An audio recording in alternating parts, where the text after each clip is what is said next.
What are the most common elbow presentations in practice? And what does treatment look like? What are the red herrings to be on the lookout for?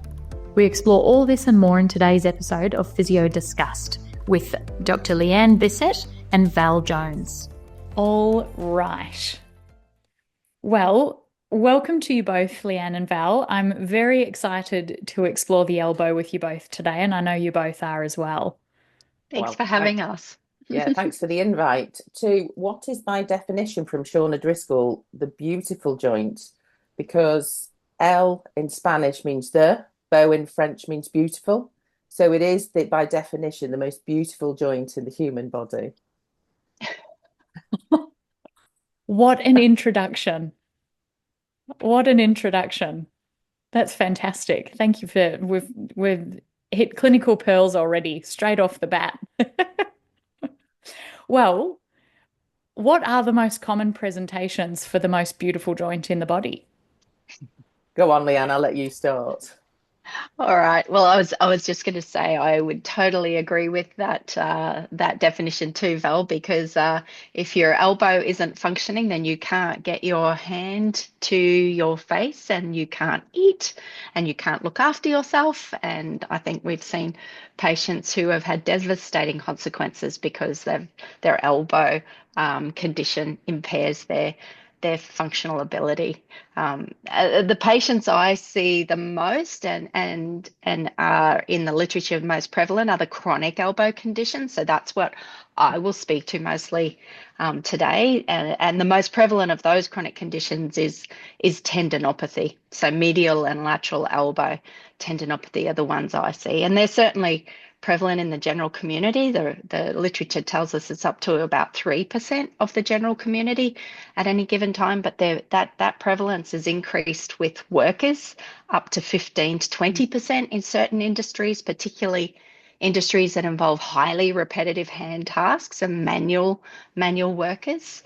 And yes, it does happen in tennis players, but you know they're not the majority of the patients that we will see in clinical practice. But another small pearl is that tennis elbow or lateral elbow tendinopathy is 5 times more prevalent in golfers than golfers' elbow or medial elbow tendinopathy, which is pretty interesting too.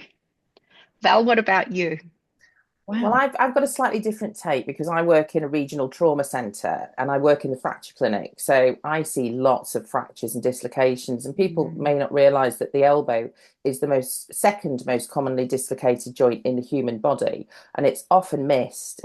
People think that they've just had a fall onto an outstretched hand and then wonder why they've got a bit of bruising, why they can't extend their elbow, and it's often a missed dislocation because people can spontaneously relocate as they just jump back up into standing again. So it's really important that you screen patients very, very carefully. And one of the other things we're seeing, because I didn't realise until I read a piece of literature recently how much the prevalence has increased, is distal biceps ruptures. In the last 2 decades, the prevalence has increased 400%. They think because men are going to the gym, weight training, ladies too, but I've only ever seen one lady with a distal biceps rupture in my whole clinical career. And I think we used to see on average maybe 1 a month, maybe 14, 15 a year for surgery. We're now seeing 1 or 2 a week coming through the fracture clinic. So it's really important that physios don't miss that full thickness distal biceps rupture.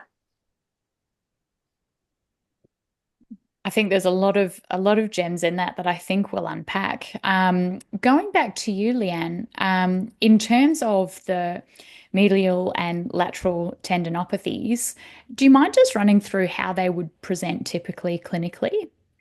They typically present, if it's just isolated tendinopathy, with pain localized to either that medial or lateral elbow region, but particularly over the epicondyles and then the common flexor or extensor tendons that attach to it. And I think we need to remember those tendons are not particularly long. They're not large tendons. So the actual area and region of pain is usually quite localized. It's aggravated, and the patients will often complain of pain if they touch it or hit it or bump it, so on palpation, and then functionally, so gripping activities, resisted wrist extension or middle finger extension for that lateral elbow tendinopathy, and that's typically our clinical diagnosis. Pain over that region, that's aggravated by palpation, gripping, so gripping tasks, and then resisted wrist or middle finger extension. So those are the most common presentations for tendinopathy at the elbow. Okay. And do you find yourself zooming in on any particular tendons, or do you more keep it broad to the common extensor tendon origin versus a specific tendon? Yeah, so in terms of the lateral elbow tendinopathy, the most common region of the tendon, or the muscle that contributes most to, it seems, to the tendinopathy is extensor carpi radialis brevis. So the tendons, I mean, the forearm's amazing, hey, the number of muscles that cross the elbow or originate around the elbow, it's really phenomenal how many muscles sit within this region. And there's 4 muscles that contribute to that common extensor tendon, which include ECRB, so extensor carpi radialis brevis, extensor digitorum, extensor carpi ulnaris, and then extensor digiti minimi, which is interesting. So there's 2 wrist extensors and then finger extensors in there. And the ECRB tendon kind of sits in the middle and deepest to that muscle group that insert into that common extensor tendon. And it seems to be that middle deep part of the tendon that's most commonly involved with the tendinopathy and the degenerative changes that we see on imaging. So it's that deep portion that sits deep in the tendon and closest to, interestingly enough, that radiohumeral joint and the head of the radius as well. There is certainly a lot of complexity in the forearm. I recall it learning all of those muscles at uni fondly. And I suppose, Val, speaking of the radial head, Val, in terms of that, the second most commonly dislocated joint in the body, I definitely didn't know that. What does it look like when people are missing it, and what are we mistaking it for? Well, I think we get patients through sometimes that have just said, oh, they've had an elbow sprain because they've fallen onto an outstretched hand. There've been quite a few studies now that look at the mechanism. There was a Schreiber study where he looked at 72 people who'd had an elbow dislocation. Or because loads of people post the videos, they're usually skateboarders, young guys who are sort of, you see them come off the skateboard and then they hold their arm in a funny position afterwards. And it was the hyperextension. We'd always thought it was a hyperflexion injury before from Shauna Driscoll's work, but it seems more now that it's maybe a hyperextension injury. And then people sometimes, as I've said, they're spontaneously reduced as soon as they get into A&E. Their elbow looks relatively normal because you can have a simple elbow dislocation, which is an elbow dislocation without a fracture. So on X-ray, they'd look normal. But one of my big things for me is look at bruising. Look for bruising around the elbow. Anytime you've got bruising, it says to me you've had a probable ligamentous injury, maybe even a common flexor origin or common extensor origin injury, because they're the secondary stabilizers to varus or valgus stress. If you've got that medial or lateral bruising, or if it's anterior bruising, have they had something like a distal biceps rupture? So bruising to me is a real flag that something's gone on that needs investigating further. So it's sounding like subjectively, the mechanism of injury is obviously very relevant, and then bruising was specifically location of bruising. Yeah, I think females, the mechanism of injury is usually a fall from a standing height, so it doesn't need to be anything really that people may consider significant. Males, it's usually related to sports, or I'm afraid if they get involved in physical altercations, those are the most common mechanisms for an elbow dislocation. Okie dokes. And in terms of that distal biceps rupture, I think you said 400% increase. That's Yeah. a massive stat. Yeah, it is. What are we mistaking those sorts of ones for? I think we don't mistake them. I think we just don't see them. And the problem with a distal biceps rupture is if you don't pick it up quickly, then the results of surgery are worse and the risk of complications increases. We we like to see them, and the research shows, they need surgically repairing in the fit and able within 2 to 3 weeks. So it's quick diagnosis and then quickly sending them to the emergency room so they can be seen by an appropriately skilled elbow surgeon. So it's somebody who, again, it's that usually that hyperextension injury, and they feel a pop. They'll feel something go, and then they'll get pain, probably bruising, but bruising may not present for a few days. So you may see them beforehand if you're working in private practice. It's usually males between the ages of 40 and 60, and it's 7 times more likely to happen in a smoker than a non-smoker. And you may see a change in the bicep contour, but you may not. So people often think, oh, if the biceps looks normal, they mustn't have a distal biceps. But I think part of it depends on whether you actually tear the bicipital aponeurosis as well. A couple of quick tests you can do. I'll look at supination strength, because when you actually tear your distal biceps, it's supination that's mainly actually affected rather than flexion. So you'll find that the supination strength is about more than 50% down. And the other test you can do is the hook test. So I'll just demonstrate. You put your hand in, get the patient to actively hold their hand as if they're doing the paso doble. I imagine them doing a cape in front of them. So, we'll do a bit of Strictly here. So hand in front of them, and then in the elbow, their anterior elbow creases, they're holding their arm in flexion and supination. You can get your index finger, which I think you can just see it there, and actually feel that sort of distal biceps in that elbow crease there. So you look to see if it's intact. You also look to see if there's more play compared to the opposite side, because that can show that you've got a rupture as well. And when you say a bit more play, are you looking for, as in there's more movement of a ruptured yeah. So distal you can bicep actually feel the tendon? tendon move up and down more on that side. So it may show that the tendon has torn off the bone, but the bicipital aponeurosis is still intact. So it hasn't retracted completely. So you can still feel it, but you've got a bit more play. So that's when you'd be sending your patients very quickly up to the emergency room and saying, I think they've got a distal biceps rupture. Can you send them on to see the appropriate person? And we'd see them in the following fracture clinic here in the UK. And you mentioned that most of them are surgically repaired? Yeah, I think, it depends very much on the patient, what their lifestyle is. But most of these is sort of males who are 40 to 60, have active lifestyles, active jobs. But you've always got to counsel them about the risks of having a repair. The general complication rate from Greg Bain and Joy Fadness's paper is about, and they looked at 3,000 patients in sort of a systematic review.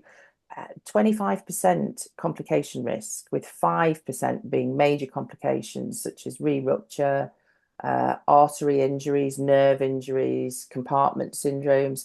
So it is an operation that, although it has great benefits, you've also got to counsel the patients. It has significant risks attached to it. Absolutely. So it's sounding like subjectively they're describing a pop type moment, and obviously a traumatic mechanism of injury. Sarah, can I ask a question of Val? Please. So Val, no, this has been fascinating. It's been brilliant. Val, what do you think is responsible for that massive increase in prevalence in presentations? I think more people now use weight training. But I think people before used to think going to the gym and aerobic fitness was enough. But, even the World Health Organization guidelines talk about strength training, 2 to 3 sessions. And we're always trying to promote that. But I think the other thing is we're probably recognizing them better as well, to be perfectly honest. More people are aware of them. But the other thing is, I think there is that steroids are more readily available, especially by alternative methods. So a high proportion of patients may as well be taking steroids, which may predispose you then to these distal biceps ruptures. And I've had a look at all our patients, and I asked them, did you ever have bicep symptoms before? And they all say no. Every single one has said no. So it's not like, they've had a grumbling distal biceps tendinopathy. So Andy Carr from Oxford used to describe tendons as good, bad, and ugly. The good are your pain-free ones. The bad ones are the ones that grumble along and give you a bit of pain. And the ugly ones that never give you a day's pain until they suddenly rupture. A bit like your Achilles tendon. You know, when we always tell patients, oh, if it's painful, don't worry, you can exercise through it. It's not going to rupture. A bit like your distal biceps tendinopathy. I'll say, you're fine, keep going. But they never have a day's pain until it suddenly goes. And I think this is a really Mm. interesting point because they can have that pre-existing tendinopathy and it's completely asymptomatic. And that's consistent with other areas of tendinopathy as well, right? So Luke Heels has Yeah. found that around 50% of the general population, age and gender matched, around that 50, 45 to 55-year-old age group have tendinopathy in their elbow, but are completely asymptomatic and have never had symptoms or any cause for the concern. So it's something that's consistent. It's just the elbow doesn't typically rupture the way the Yeah. biceps tendon does. Mm. And on that, Leanne, do you typically see, I suppose, in going into differential diagnosis of things like lateral and medial elbow pain, are there other tendinopathies like a distal biceps tendinopathy that you think is being missed in the mix?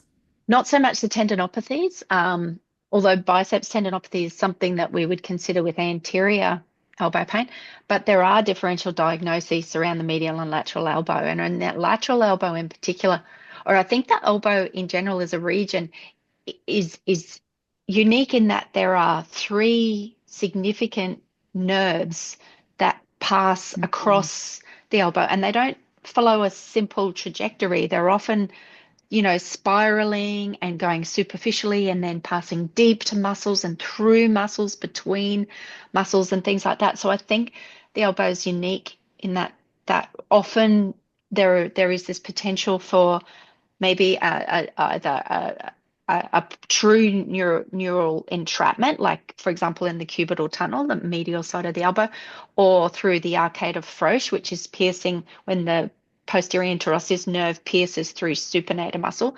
But I think there's also this potential for dynamic entrapment of these nerves, like in particular, the radial nerve as it passes under the common extensor muscle group, and it has a fairly bony, rigid, unforgiving floor in terms of the radial head, and then the all it often may take is increased cross-sectional area where there is some tendinopathy, repetitive overload, lots of muscle contraction happening with sustained over a long period of time with very little rest, because we know that's a risk factor for lateral elbow pain, and it's not unreasonable to consider that the radial nerve in that instance might become irritated. And there's a branch of the median nerve that passes between the two heads of pronator teres, same kind of thing. It's not a true bony entrapment point, but it's something where it might dynamically become irritated over time, especially again with the people who are doing a lot of CrossFit or heavy gym work, lots Mm. of like body weight lifting and things like that, where some of those flexors and that pronator flexor muscle group can become really overactive and tight, and tonically active, I guess. So I think neurally related pain is one of the differential diagnoses. The other thing I think we see, especially around the lateral elbow, and I'm curious to get Val's thoughts on this, is instability. Now, subtle instability. I'm not talking about the really gross instability where they've had a major traumatic event, but subtle instability in that radial head.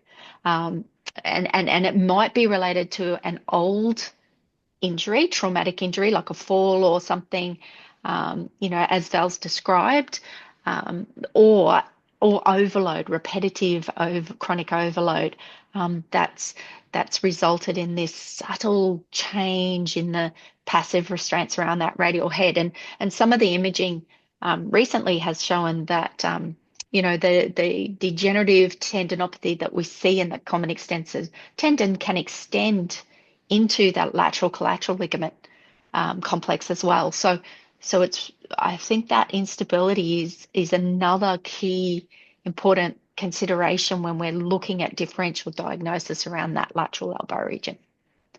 So I'll pop in there. Totally agree, especially if your patient isn't responding in the way you think they are, or their examination doesn't point to it being a lateral elbow tendinopathy. So, they haven't got pinpoint pain, or most of the lateral elbow tendinopathies, I call it the pasta draining sort of test. If they don't like putting their arm out and draining the pasta out because they're in an extension and pronation, they have different mechanisms. Say weight bearing through the arm might be a little bit more painful around 30 to 40 degrees, or did they describe slight clicks or whatever in the area? Then I know that there's a cohort of patients who do have these subtle instabilities. And I think sort of about of all the patients who go on to surgery, which is about 5 to 10% of all the people who present with tennis elbow, there's up to 40% may have subtle instability that hasn't been picked up around that lateral ligament complex. So get your diagnosis right, I think, is the first thing. So you need to be really careful when you first see somebody. If they present atypically, Shakespeare had a saying, temptation, the fiend at my elbow. And the temptation with lateral elbow pain is to lump it all together with lateral elbow tendinopathy. You've got to be really careful that they haven't got an instability.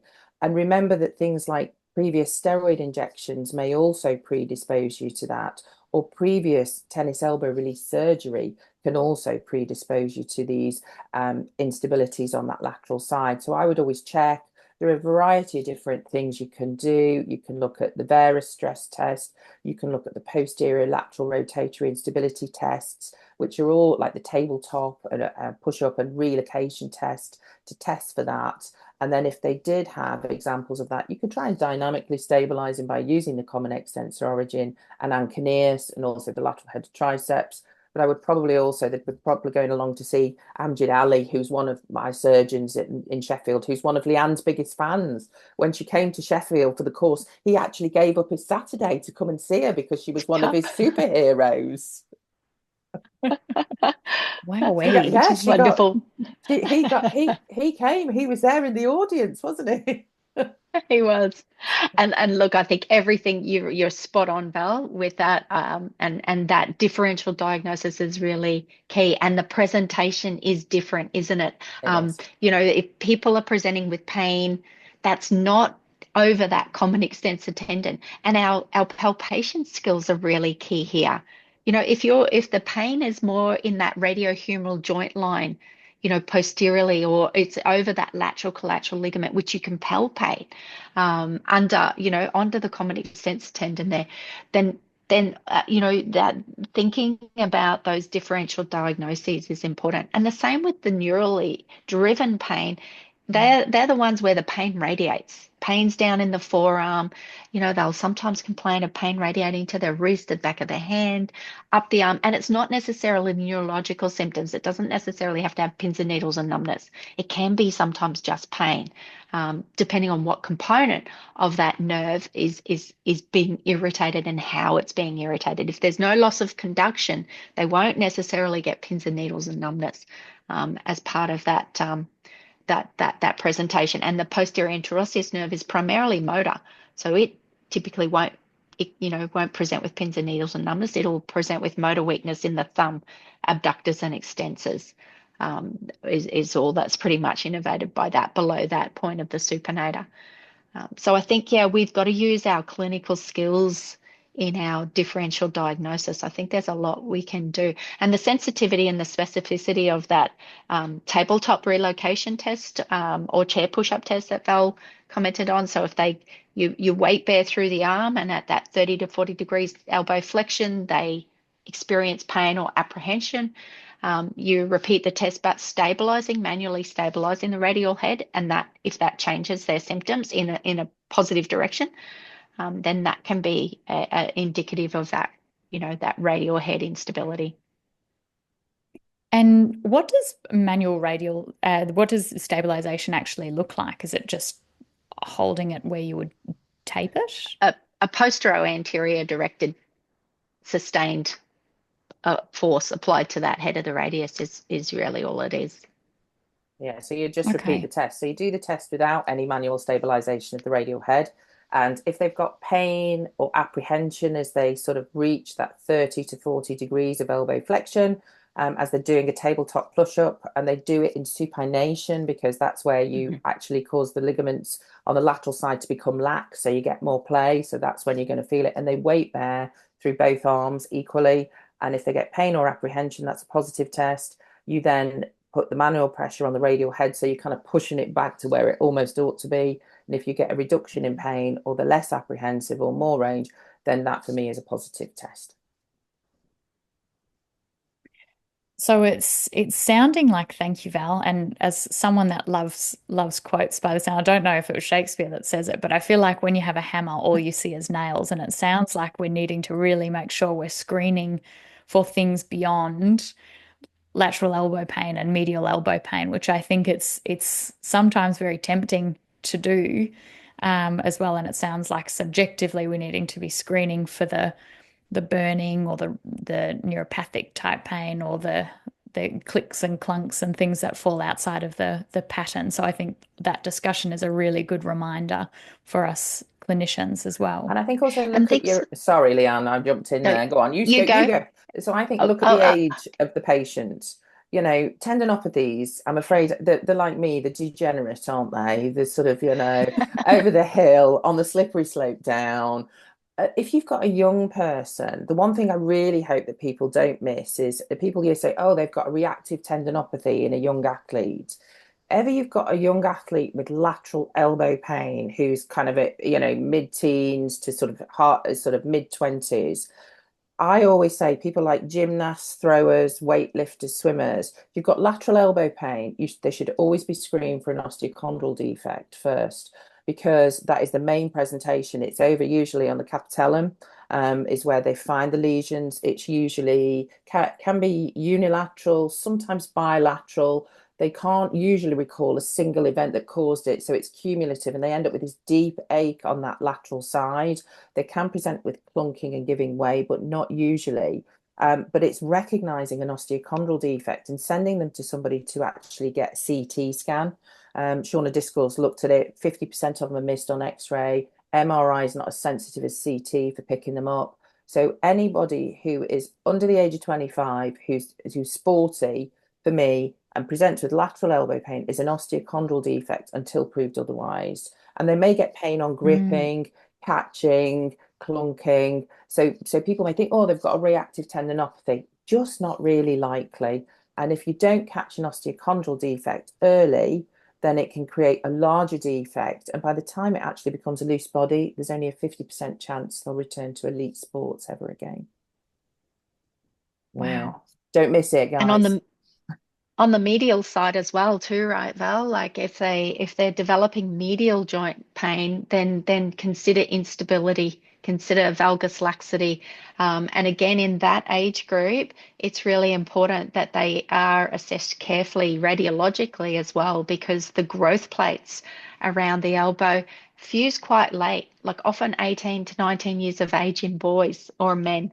So there's always a risk of an apophyseal injury around that medial humeral epicondyle, in particular with the athletes who are loading in that valgus direction. So again, the throwers, javelin throwers, baseball throwers, gymnasts who are weight bearing through their arms. So medial and lateral elbow pain, I would say, in that age group, be very careful with. It's unlikely to be tendinopathy.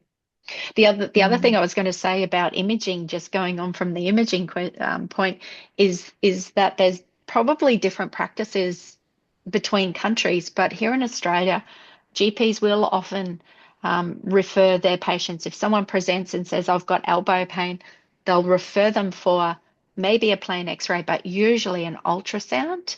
And again, if it's this population over 40, it's a downhill all the way, as Val said, they are likely to have changes on imaging, on ultrasound imaging, and that does not mean that that's the source of their symptoms. And it's so, it's so common that patients will present and say, oh, I've got tendinopathy, and it's not.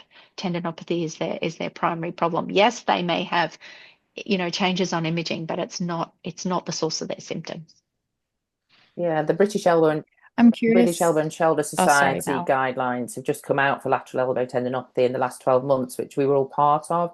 And it said, imaging is just not sort of important in diagnosing tennis elbow or lateral elbow tendinopathy, but patients all know it as tennis elbow, don't they? And also when you read papers in the past have used imaging changes or diagnosis by imaging as their sort of select or inclusion criteria and part of their outcome measures, but it bears no sort of relation to what's going to happen to that patient clinically over time. So if you read a paper where they've got sort of imaging changes as one of their outcome measures, I'd probably think, well, let's have a look and see if you've got any other good outcome measures rather than imaging changes alone. Correct. What sorts of outcome measures would you have a preference towards, Val? Well, Leanne and I worked on that sort of consensus, didn't we? The core outcome set for lateral elbow tendinopathy. So I always love my handheld dynamometer. It's my most useful piece of kit in the clinic, and it's great. So that pain-free grip strength for me is huge. And the patient-rated tennis elbow evaluation for patients with lateral elbow tendinopathy. But I find it's really good in diagnosis. So I use sort of pain-free grip strength in flexion, elbow flexion, and then I'll put them into extension then after that, where they compress the tendon more. So I'm looking for a 5 to 10% decrease in grip strength. And that for me really hits the nail on the head. But I find it a really useful piece of kit because I can say, well, they've got standardized data for grip strength for males and females and age selected. So I say, look, you're probably not as strong as you could be if we look at this, and let's work on loading you. I tend to use the isometrics shown by Leanne, and they really like those. And then it's a really good way of getting buy-in because they keep testing it. And even if they don't feel any better, you can say, you may not feel any better, but look, your grip strength's gone up 5 kilos. So they think, so I am improving, and it's much more likely to get a buy-in for me. So my most useful piece of kit in the clinic is that. Do you share those sentiments, Leanne? Absolutely. Yeah. So the paper we published last year, Val, I we think were it part of was, that yeah. group. The core outcomes set recommend at the moment that patient-rated tennis elbow evaluation, which is a self-reported condition-specific questionnaire. But I think it's good for a range of elbow disorders because it's got a pain subscale and a function subscale, and so that's been well validated and highly cited within the literature and used a lot across elbow research. So that's a one of our core outcome measures, and pain for grip strength, as Val said. And there, I tend to do the elbow extension pronation position with pain-free grip because it's a measure of their pain-free function, and particularly in that provocative position. And it is sensitive to change, as Val said. Like you'll often will see those changes in that position, whereas in the elbow flexion with the neutral forearm position, which is the recommended, the standardized position for measuring grip strength, often it's got a bit of a ceiling effect. They don't feel as much pain there, so they can grip harder in that position before pain onset, if there is pain. So both positions are valid. Certainly the neutral position or the elbow bent, that's well standardized, and as Val said, there's lots of normative data out there to compare it to. But in terms of getting a sensitive measure that can show change over time, extension pronation is good. Fantastic. And I think it's always nice for us as clinicians to actually hold ourselves to account and have those standardized measures. Before we move on to treatment and still on imaging, aside from trauma, and you both mentioned before when something isn't tracking as well as it should, or treatment isn't responding as well as what it should, how long do you give it before you change treatment or perhaps send them for further imaging on something like a tendinopathy, as I suspect we diagnose many of? I'll For let me, Leanne I would answer this. I would say clinically that you should know quite soon, within 2, 3 4 treatments max, whether or not they're progressing as they should. If you've got the diagnosis right, then with the approach that we use, then you often do get good patient buy-in. As Val said, they enjoy the exercises if they're not overly provocative of pain, that they can manage their load well.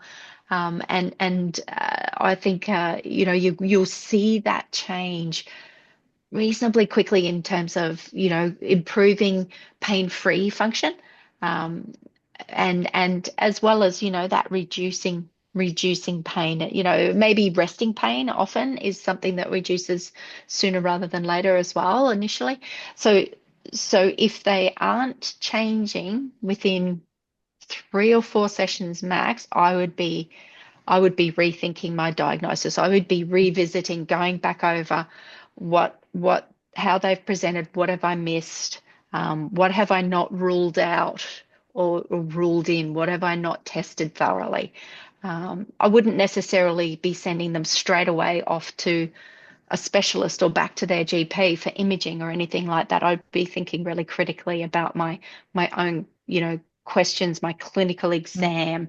Have I done everything that I should have done? What have I missed in their history first? Yeah, totally agree. Great answer. Val, did you have anything to add to yeah, that? I usually say to the patients that we should be seeing a difference within 4 to 6 weeks, hopefully the 4, but it might, and then we'll carry on, and by 3 months they should be so much better. And the evidence, I mean, there was the Icahn paper, wasn't there, that looked at patients anyway. I think it's to give a message of hope with patients with lateral elbow tendinopathy and say, look, the chances are in 3 months' time, 50% of patients with lateral elbow tendinopathy will be very much better or completely resolved. So let's just keep on going with it, keep on doing the loading program in a non-provocative manner. And there's a 50% chance in 3 months that you'll be very much better or it will be fully gone. Fantastic. That's always nice to hear. And if we're talking, it's probably nicer. I was just going to say, if we're talking statistics, that's a really good point, Val, and it is something that you can use with your patients, because they'll often say, well, what other alternatives are there? And a lot of the research shows that with an active physiotherapy approach, that they do get better within 6 to 8 weeks, and they stay better. That we'll get the majority of them well recovered. And certainly, by 6 months, there's 80 to 90% of them are very much better or completely recovered, versus if you do nothing. And it's not truly doing nothing. Wait and see approaches within clinical trials are often still involving education and advice and encouraging people to modify their activities and things like that. They too will get better, but it will usually take them 6 to 12 months before they start to see that level of improvement. So it's good to give people options and anticipated timeframes. And I think we still get patients. It may be different where you are, guys, but we in the UK still get patients. But my friend had a steroid injection and they got so much better. And I'll say to them, I said, but your chances of recurrence and your risk of physio being successful are markedly reduced. So you'll be better for 6 weeks. It'll feel brilliant. And then boy, oh boy, will it return. And I liken it to, we all know one person who smoked 20 cigarettes a day and lived to 100, but they forget the other 350 that died before the age of 70. So steroid injections may be great for one person, but for the vast majority of patients, they're a real absolute no-no, but they still come in and ask about them. Absolutely. And the growing body of evidence around corticosteroid injections promoting even further degenerative changes within tendons is there as well. So we know that they are worse off at 6 and 12 months with pooled data from multiple RCTs. They're worse than if they do nothing. That's a really powerful message to tell patients. It's like, sure, you can do this and get some short-term pain relief, but there are alternatives. If someone's in severe pain, there's alternatives to corticosteroid injections for short-term pain relief. But in the long term, you need to know, as Val said, that you will be worse off than if you do nothing. And I always remind the medics, the first rule of medicine is do no harm.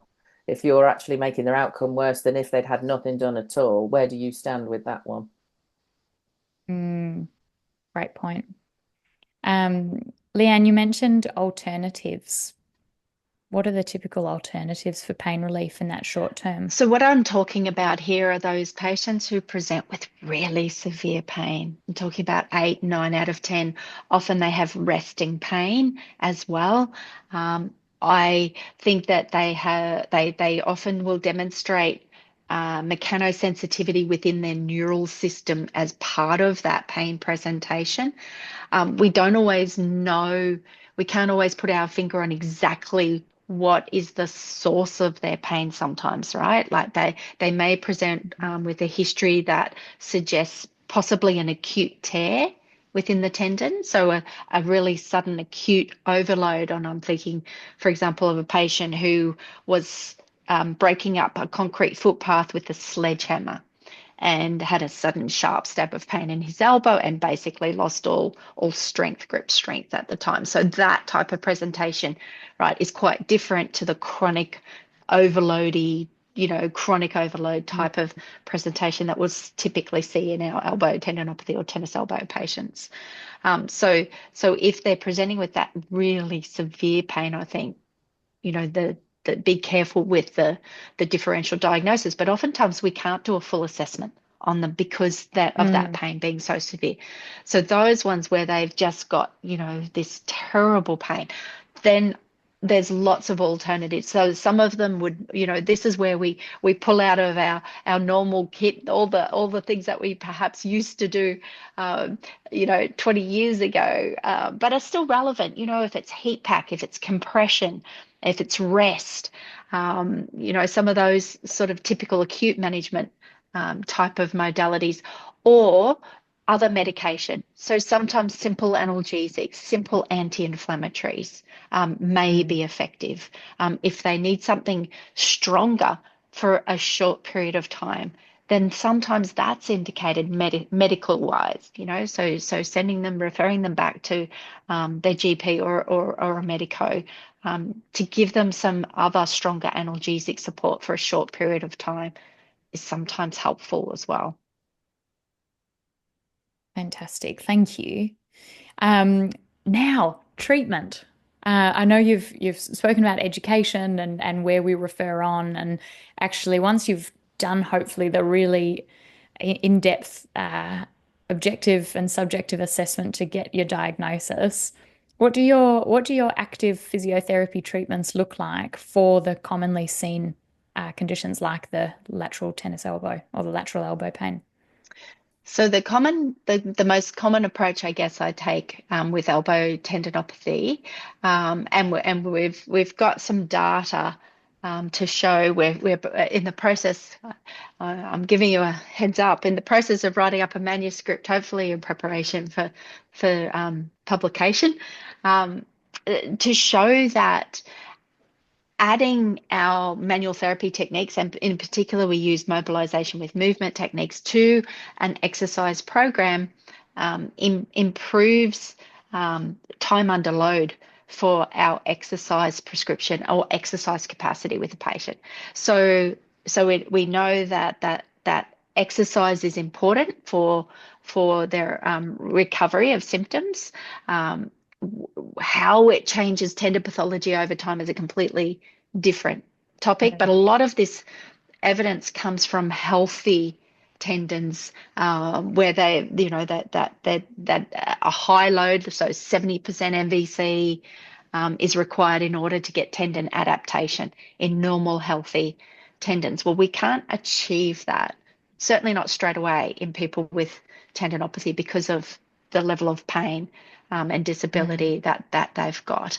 So what our manual therapy techniques do is reduce pain during exercise, such as gripping, and allows them to then exercise more. They've got more exercise capacity. If we can, and I think a lot of it is very much around, I I guess it's getting that patient on board. It's getting them compliant or adherent with an exercise program and going, oh, I can actually do this, and it doesn't leave me with 7 out of 10 pain for 24 hours afterwards.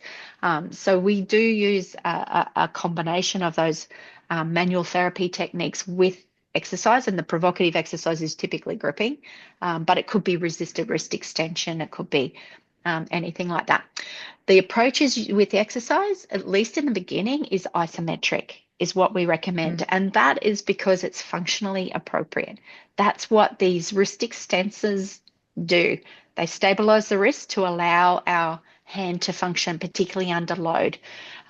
They mobilize the wrist when we're doing light activities, for example, writing or throwing darts or fine arts and crafts type of things like knitting and things like that, or light exercise like badminton and things. So under light loads, yes, the wrist moves and these muscles engage that wrist flexion extension activity. But as soon as we start loading, as soon as we start picking up heavier objects, their role changes to one of stabilizing, and that resists the flexor moment at the wrist, which is generated by the long finger flexors.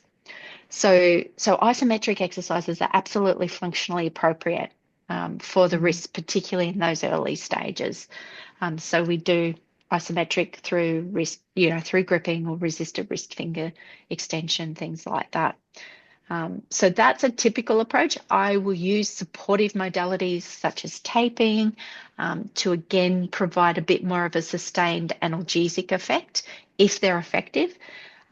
And teach patients to do their own manual therapy techniques as part of their exercise program at home. So that's sort of been our approach for a number of years now, but that varies according to the patient's needs as well. And it's sounding like you're finding that window of opportunity pain-wise, or the entry point. Yeah, and I'd like to sort of echo that with a patient. I remember when Leanne came over and she showed us the isometrics with the TheraBand, and I'd had a patient that we've been doing through range work with a large weight, and his job was to actually just push a cage for long periods of time in warehouse. So we got him to do the isometrics instead because his progress had plateaued a little bit. And I remember I just gave him the piece of TheraBand and got him to move into pronation. And then we extended his elbow as far as we could with his sort of a loop of TheraBand around his hand. And we said, right, let's see how long you can hold this for. And after 30 seconds, he was like, oh, man alive. He didn't use those words exactly because he came from the middle of Sheffield. And he just said, but he was saying, this is really making my whole arm work. And I think that's what we need to remember as well. The whole arm deconditions with a lateral elbow tendinopathy. So you have to strengthen everything else. And I think that the isometric works beautifully with that piece of TheraBand.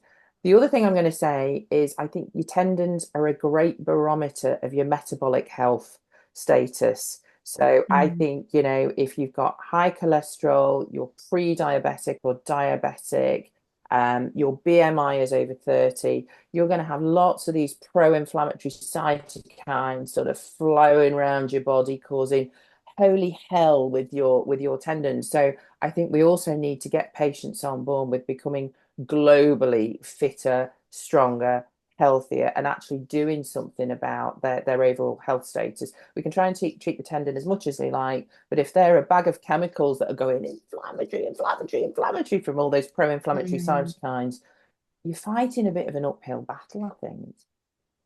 Absolutely. And you're right. Global upper limb muscle strength is depleted. Smoking, you mentioned earlier, is another common presentation with people. And if you ask them when they come, have they ever had other tendinopathies like this? Often they will have in multiple areas, maybe genetic, maybe lifestyle related factors. So getting them, that health behavior change is a really integral part to a more holistic approach with these patients. That's a really important point. I think those are all fantastic points.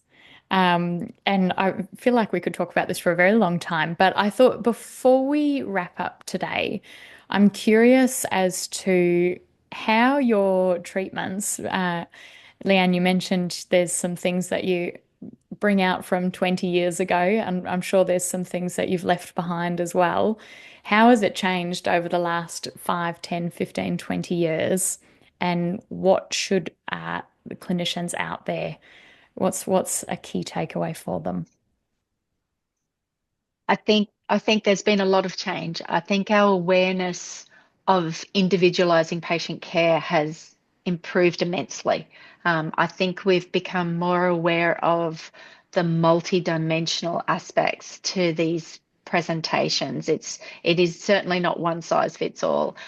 You may well have a tendinopathy, but overlying that is some more global sensitization because, again, those inflammatory cytokines Val mentioned also sensitize the sensory system, and that might be playing into it.